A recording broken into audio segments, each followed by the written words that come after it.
Muy buenas tardes a todos. A very good afternoon to everyone.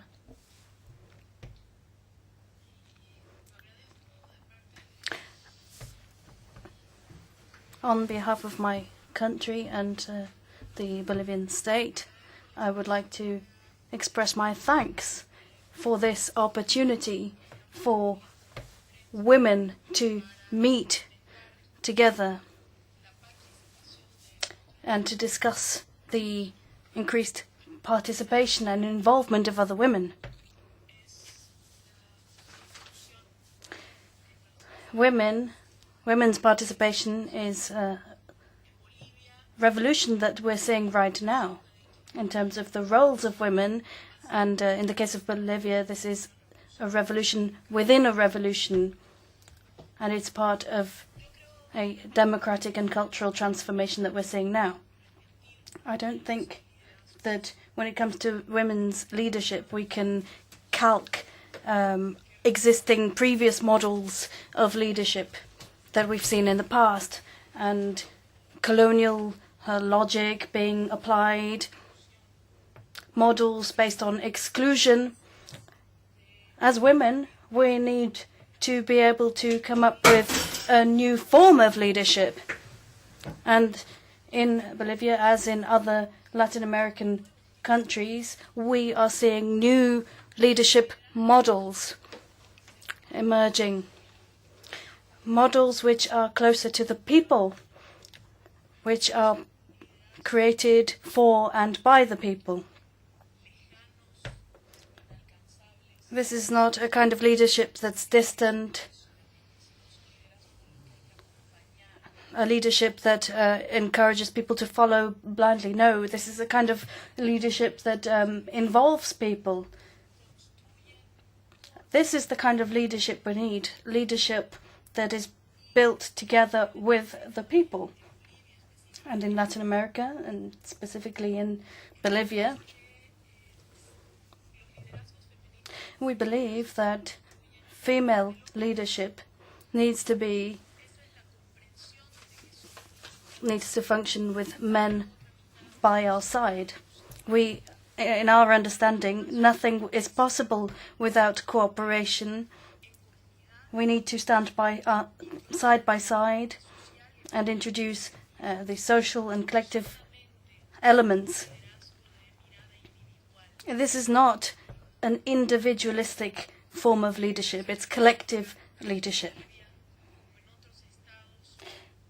Now, this kind of leadership in Bolivia and in Latin America elsewhere, we are moving away from hierarchical models of leadership, and we are building a new model where we bring together male and female leaders in participatory systems of democracy where people are involved in decision-making, people and trades union movements and people's movements are involved.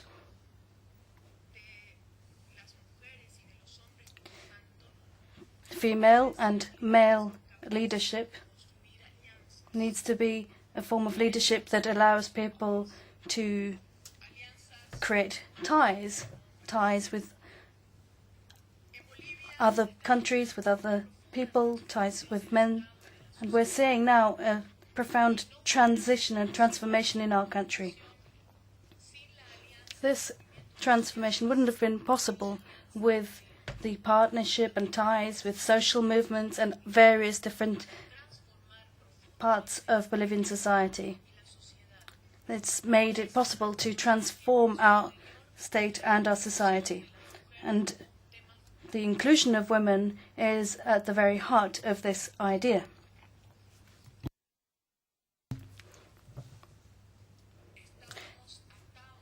In Bolivia, as in many other parts of the world, we were being held back by patriarchal ideas and shackles that were holding us back. But although we haven't thrown off those chains completely, we are moving some way towards that.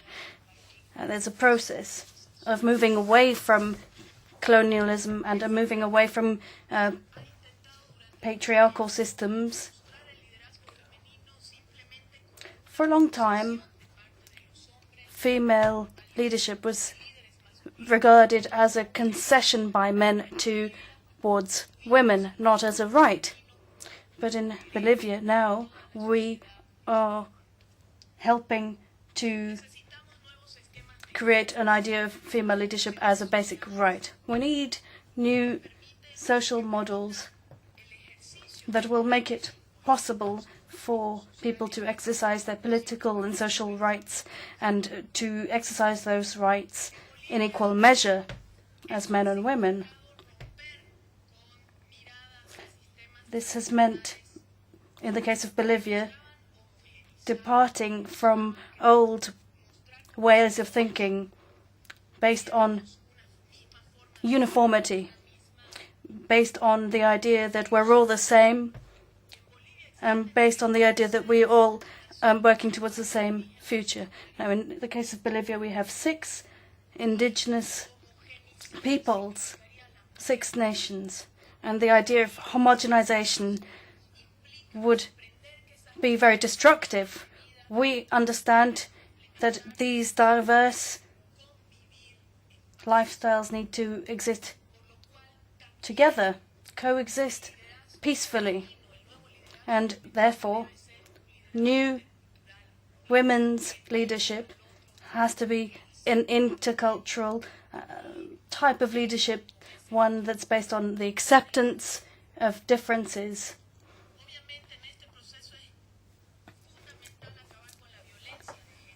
Of course, it's absolutely crucial that we put an end to gender-based violence if we want to achieve this. This is a serious, terrible form of violence, and we need to be able to combat this scourge efficiently. And whilst for as long as we're unable to do that, we will not be successful with achieving our goals.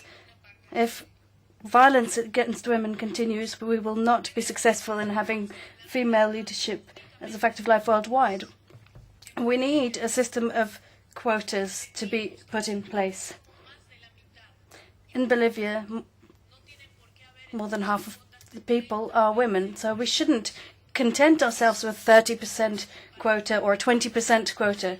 If we make up half of the population, then we should have parity everywhere in public life. And this is established by our constitution. And it applies to the parliament, the executive, and every branch of government.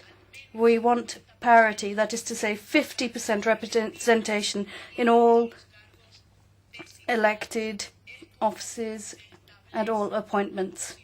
This is how we have been able to promote the women's participation in our country. In the Senate, for example, there are 40% women. In the Chamber of Deputies, there are 40% women's representation. We have women's leading. We have women speakers in both chambers of Parliament. 50% of the President's Cabinet Office is made up of women.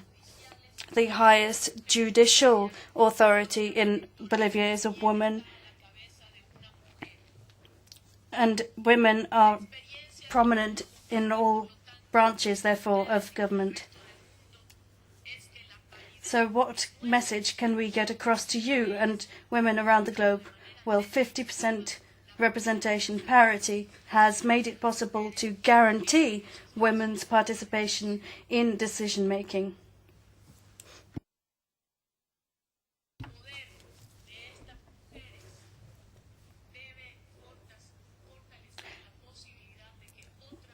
Women exercising power should inspire other women to aspire to the same thing. As women, we should not take office just to behave like other men. We need to behave like women and encourage other women to do the same.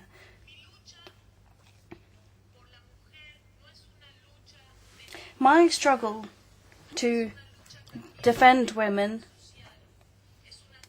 is a struggle for a better social model, for a better society that benefits us all, that works for the interests of everyone. And my struggle to defend women is in the service of humanity as a whole. It's not based on trying to increase GDP alone. My struggle is a struggle to move towards a new, different form of women's leadership.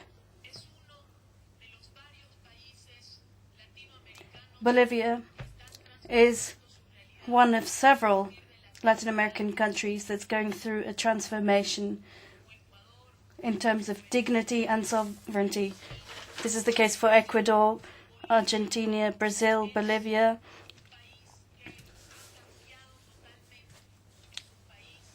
Is a country that has undergone a profound transformation. Indigenous people are at the heart of decision-making now. These indigenous people are the head of state, Evo Morales. He is from the indigenous people, and he has been leading this transformation, this change in my country. We are building up a system based on equality and equal opportunities. We are undergoing a profound democratic transition, therefore. Before concluding, I would like to express thanks to a number of parliamentarians. As a Bolivian and as President of the Senate in my country, I would like to thank the European Parliament for their role in Loto Azor cases, and Mr. Tariq, I'd like to thank this initiative. There have been attempted terrorist attacks which have been averted, attacks directed at Evo Morales and other people. I and other colleagues were the target of an anti-democratic and racist attack. We suffered violence, we suffered at the hand of terrorists only because of an attempt to quash the democratic process that is ongoing now in Bolivia. Let me clarify that the Bolivian state acted in a sovereign way, in a line with the legal provisions and constitutional laws in order to defend the lives and the rights of thousands of Bolivians. To conclude, let me say that women's leadership is a force for transformation, a force for renewal. But this is only the case. Well, many of us here are free from violence. We live our lives free from attacks, but there are thousands, millions of people around the world who suffer day in, day out, who are subject to attacks at work, at home.